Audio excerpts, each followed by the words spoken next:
Okay, let's go to the next problem, number 26. Number 26.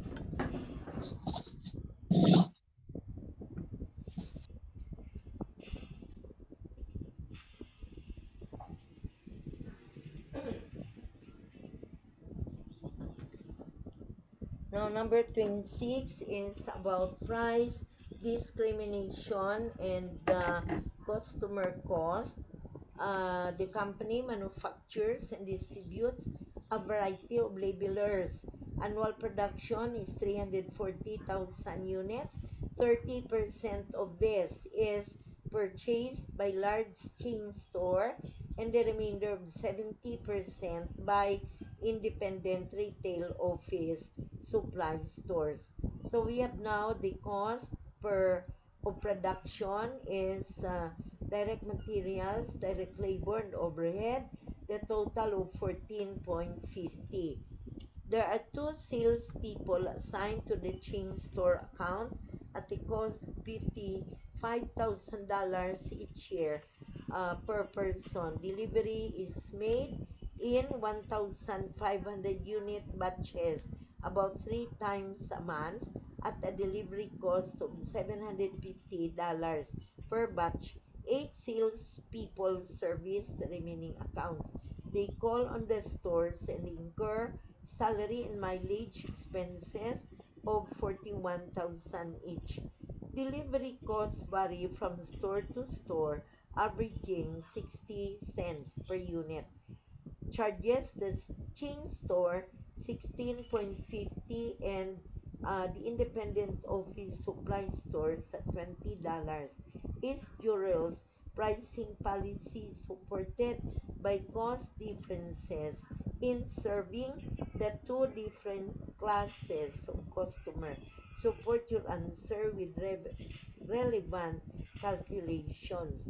So we now have in problem 18-26, we are going to compute for the cost involved for each type of customer.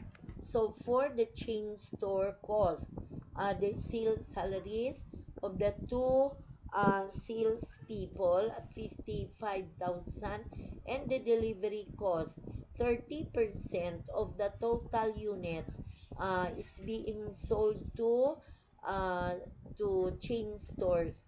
So that will be 102,000 units, and we divide it by 1,500 units per batch. So meaning there will be 68 batches, and per batch it costs to deliver $750. So the delivery cost is 51,000. The total cost charged to the chain store is 161,000 divided by the number of units of 102,000. The cost per unit is 1.58. Now, on the other hand, for the delivery to the small retail store, sales support is 328,000. That's taken by multiplying 41,000 by 8, and the delivery cost is 70% of the total units are sold to small retail stores. So total units is 238,000, and we multiply it by 60 cents per unit, or 142,800 per total. That's the total delivery cost. So the total all in all is 470,800, and we divide that by the number of units of 238,000, thereby the cost per unit is 1.98. Now that's the cost per unit of the units delivered to small retail stores. Now, the cost differential, that's 40 cents. The 40 cents as the cost differential uh, the difference of units sold to the outside, no? Or we have the large chain, and for the remainder sold to independent retail office supply. There is a cost difference of 0.40 or 40 cents. Now, the higher cost per unit charged to the small retail store cost. While in terms of the selling price to the chain store is 16.50, while the independent office supply costs 20. Is the pricing policy supported by cost differences in serving the two classes of customers? Support your answer with relevant computations. So the answer is no. The cost differential is 0.40 does not justify the price differential of 3.50. Now, whatever is the means of charging the selling price to the respective customers. But anyway, the cost differential is only 40 cents. However, there is a very big difference with regards to the sales price. Next number is Excuse, 20. ma'am. Yes, May mapa-admit ko no, ma'am. admit. Oo, ma'am. Karon Thank lang you, kay ma'am. nagahingagaw ako. Please lang, before we end, I'm going to check the attendance. Admit lang. From attendance, karon lang ha. Attendance, Sige, ma'am. admit Thank na. you. Okay na? Ara na? Admitted na? Ha? Oh, 18-27. Now, what are required in 18-27? Calculate the unit cost and the cost of the finished goods inventory under absorption costing, and 2 under variable costing. What is the dollar amount that should be used to report the cost of finished goods inventory to external parties? So we have now the unit cost, direct materials, direct labor, variable overhead, and fixed overhead. That is for absorption costing. So the per unit, we have 540 divided by 90, it's 6. Direct labor is 99 divided by 90, it's 110. Variable overhead 369 divided by 90, so it's 4.10. And the fixed overhead, we have now 468,000 divided by 90, it's 5.20. So it gives us the total cost per unit of 1640, so that the inventory cost 49,200. The cost of the finished goods inventory, we have 3,000 units because of 90,000 units, only 87,000 were sold. So meaning 3,000 units remained. Now, the cost of the finished goods inventory under variable costing is 3,000 units at only 11.20. We exclude the fixed overhead in the cost of production per unit. So it's only 33,600.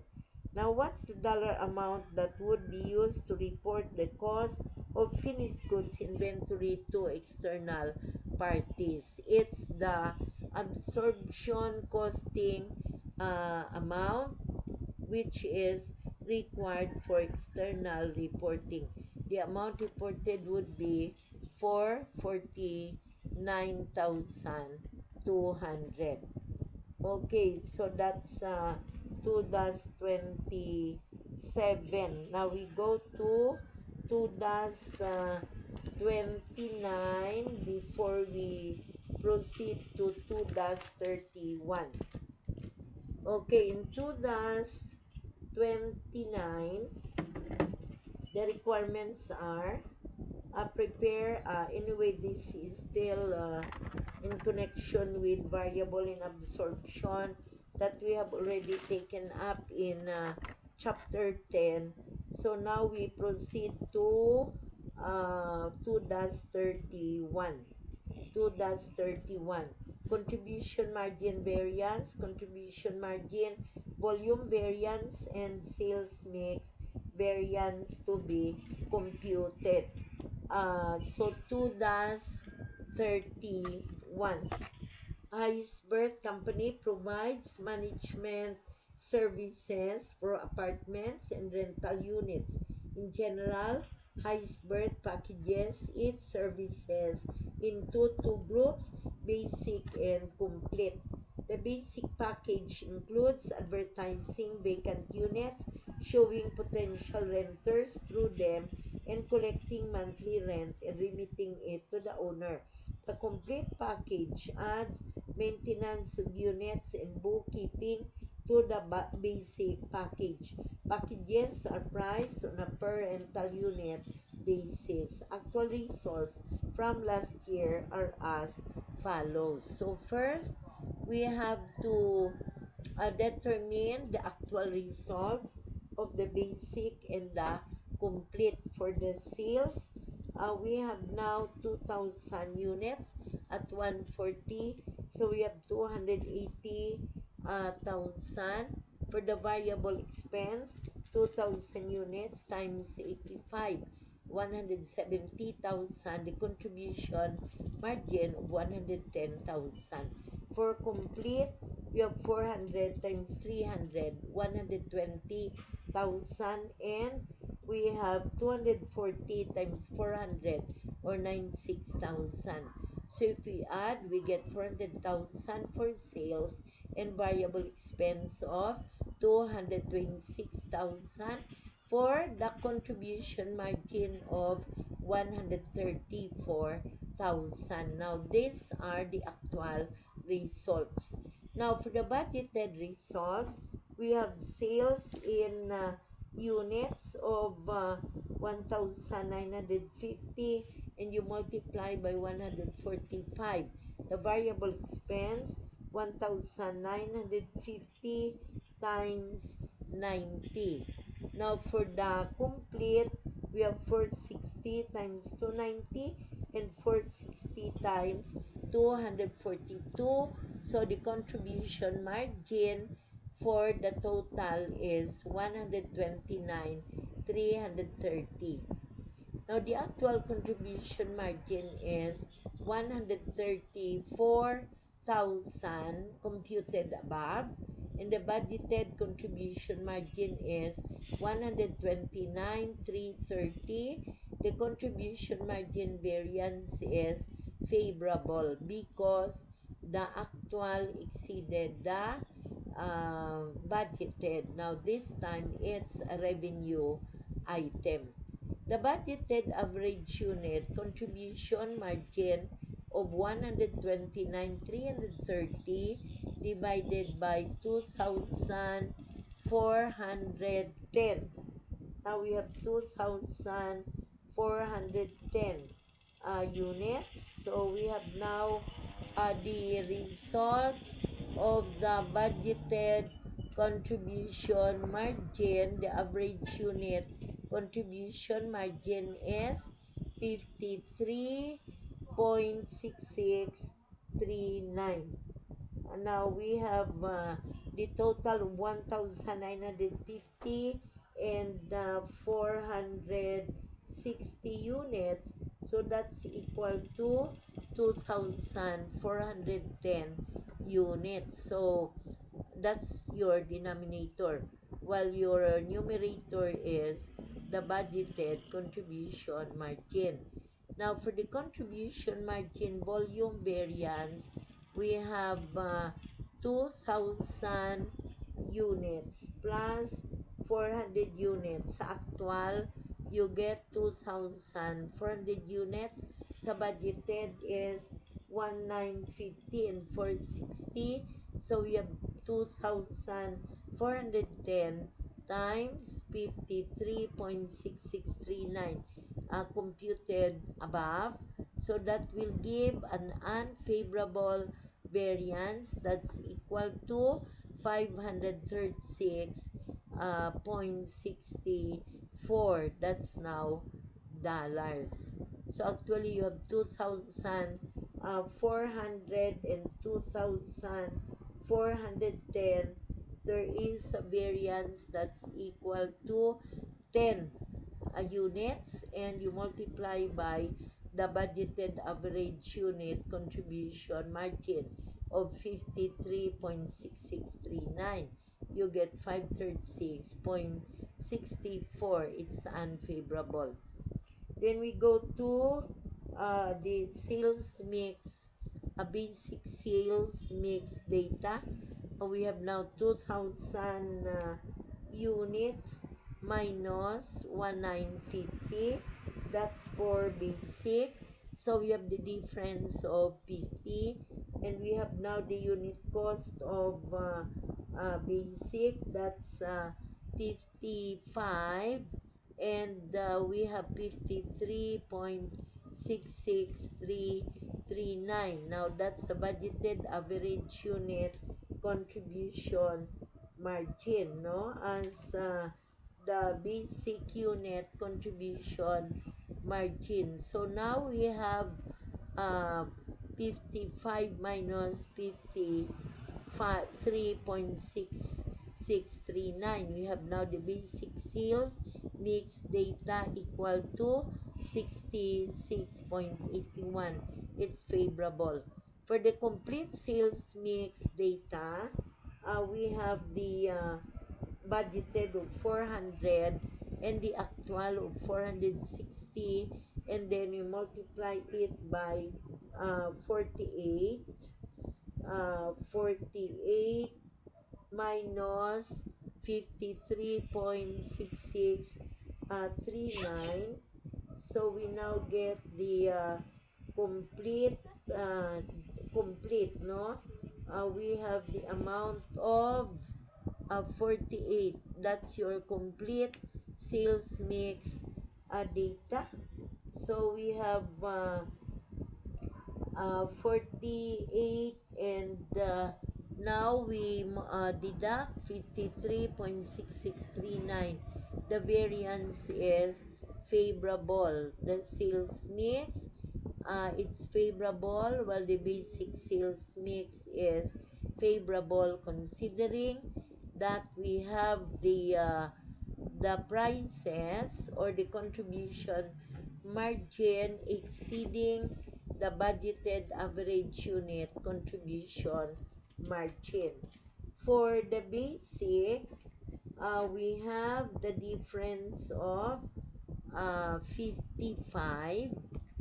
The difference between 140 and no, the difference between 140 and 85 is 55. Whereas in the selling price, we have the difference of 300 and 240. Now for the actual results, no? So bali yung actual, ang budgeted sa basic, it's 145 minus 190. So you have the difference of 55. Sa complete, it's 290 minus 242. So it's a difference of 48. Okay? I am now trying to explain how 55 was taken on the basic sales sa budgeted year. So 55 is 145 minus 90 is 55. Sa complete, it's 290 minus 242. So you have 48. So the sales mix variance taken by adding the sales mix variances for the two products. Next number, we have 232. For the next problem, 18-32, and what are the requirements of 18-32? So again, we have the contribution margin variance and the contribution margin volume variance, then the market share variance and the market size variance.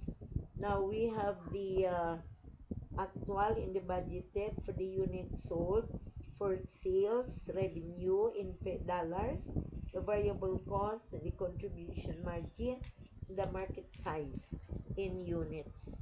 So the requirement for number one is the contribution margin variance and the contribution margin volume variance. So for the contribution margin variance, we have the contribution margin actual of 797,500 and the budgeted of 878,700. You have the unfavorable variance of 81,200. It's unfavorable because the budgeted exceeded the actual. Now, for the contribution margin volume variance, we have the number of here, the volume variance 290,000 and 300,000 units, and we multiply it by 2.929, 878,700. We divide it by 300,000 units, so we have the contribution margin average per unit of 2.929. Okay, so we have 290,000 units. The actual budgeted is 300,000.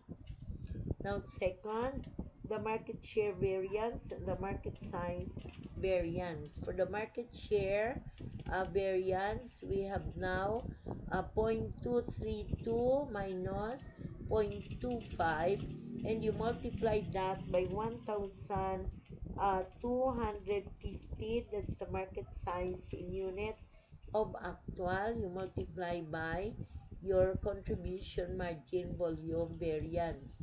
So we have 0.232, that's the actual market share percentage, dividing 290,000 units by the total number of units actual na nga 1.25 million. So we have 23.2%.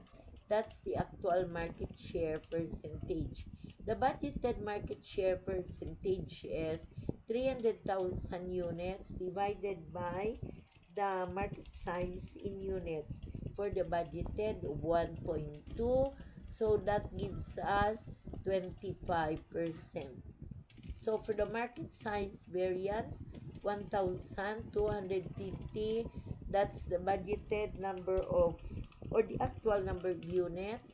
The budgeted is 1.2 million, and then we multiply it by 2.929 for the contribution margin variance above, and you multiply by 25%, which is the budgeted market share percentage. Now we get a market size variance which is favorable. Next problem, we have 2-32, 2-32, which still involves contribution margin variance. 2-33. In 2-33, you're asked for the contribution margin variance, for the contribution margin volume variance, and the sales mix variance. Okay, so for the actual results, we have now the models 1, 2, and 3, and the total. So for the actual results for model 1, we are now given the unit sales times selling price. So it just multiply, and the variable expense is the unit sales multiplied by 18.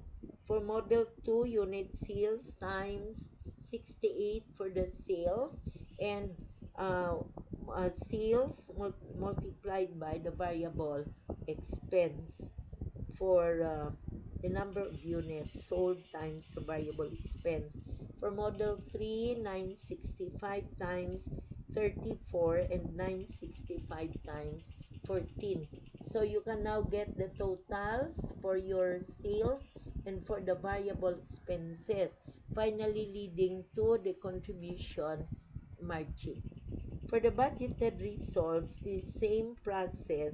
We multiply the unit sales by the selling price and the unit sales by the variable expense. Now we get the contribution margin.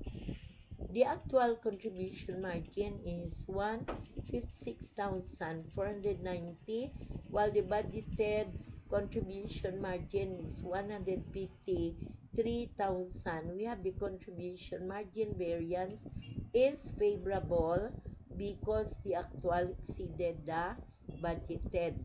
So the contribution margin variance is 3,490 is favorable. Then in number 2, we have the contribution margin volume variance. We have 2,700 units as budgeted, plus 1,300 plus 1,000, and then we compare it with the actual 2,725 plus 1,310 plus 965, and we multiply it by the budgeted average unit contribution margin, which is 30.60. So we have the contribution margin volume variance equal to 0. Now take note, we are adding 2,700 plus 1,3 is 4,000 plus 1,000 is 5,000, and we are adding 2,725 plus 1,310 plus 965. The total is equal to 5,000. In other words, there is no volume variance. That's why you have the contribution margin volume variance equal to 0. And the last, we have the sales mix variance, sales mix data, 2,725 for model 1 minus 2,700 for model 1 actual. Then you multiply by 30. Ang 30 is the contribution margin for the budgeted. That's 50 minus 20. So it's 30, and we compare it with 30.60, which is the average. So the variance for model 1 is $15 unfavorable. For model 2, it's 1,310 for model 2, and compare it with 1,300. Then we have 40 as the difference between 70 and 30. So we have 40 and minus 30.60. There is a favorable variance of 94 favorable. Then for model 3, we have 965. Amo na ang imo nga actual minus the 1,000, and you multiply by 20. That's 30 minus 10 is 20, and compare it with the average unit contribution margin. So we get a favorable variance that is equal to 371. Favorable, so the sales mix variance is 15, unfavorable 94, favorable, and 371 favorable with a total of 450. It's a favorable sales mix variance. That's for the three products. Now we go to the next problem, problem 6. We have now your segmented income statement. Problem 2-36. Segmented income statements, adding and dropping product lines. Now, Dantrell Palmer has just been appointed manager of Kirchner Glass Products Division. He has 2 years to make the division profitable. If the division is still showing a loss after 2 years, it will be eliminated, and Dantrell will be reassigned as an assistant divisional manager in another division. The income statement of the division for the most recent year. So we have sales minus variable expense equals the contribution margin less direct fixed expenses equals the divisional margin, but it's negative. So we deduct the common fixed expenses allocated for 200,000. The divisional loss is 238,450. Upon arriving at the division, Dantrell requested the following data on the division's three products, products A, B, and C. He also gathered data on a proposed new product D. If this product is added, it would displace one of the current products. The quantity that could be produced and sold would be equal to the quantity sold of the product it displaces, although demand limits the maximum quantity that could be sold to 20,000 units. Because of specialized production equipment, it's not possible for the new product to displace part of the production of a second product. Information on product D is as follows. The unit selling price of the new product is 80. The unit variable cost is only 30. And we have the direct fixed cost of 240,000. Now, prepare segmented income statements for products A, B, and C, and determine the products that Dantrell should produce for the coming year. Prepare segmented income statements that prove your combination is the best for the division. By how much will profits improve given the combination that you selected? Hint, your combination will include 1, 2, or 3 products. So we have now for 2-36 with requirements 1 and 2. So we have now for products A, B, and C, and for the total, we have the sales given for product A, product B, and product C. Then we have the variable expense. Okay, so we have now the sales equals 12,000 units times 150. Supposed to be, you are now dealing with uh, millions, thousands. You multiply 12,000 times 150, you have now 1.8 million. So this time in thousands. The variable expense, 100 times 12,000, so 1.2 million. The contribution margin of 600,000. The direct fixed expenses of 100,000. So we have now the product margin of 500,000. Product B, now again multiply 14,500 units by 120. You get 1,740,000, and then we deduct the variable expense multiplying 14,500 units by 83. We get the contribution margin deduct the direct fixed cost, so we finally arrive at the product margin. While product C, 100 or 70 times 10,000 is 700,000. The variable expense is 1,070,000. Now you will see that the unit variable cost of product C is higher than its unit selling price. So from there alone, you are already uh, cleared as to the contribution margin that's negative. So the direct fixed expenses of 250,000, we now get the product margin of 620,000. For the totals, we add sideward sales, variable expense, contribution margin, direct fixed expenses, and we have a negative product margin, the common fixed expenses, that will give us the operating loss of 208,500. Now, in the case of number 2, determine the products that Dantrell should produce for the coming year.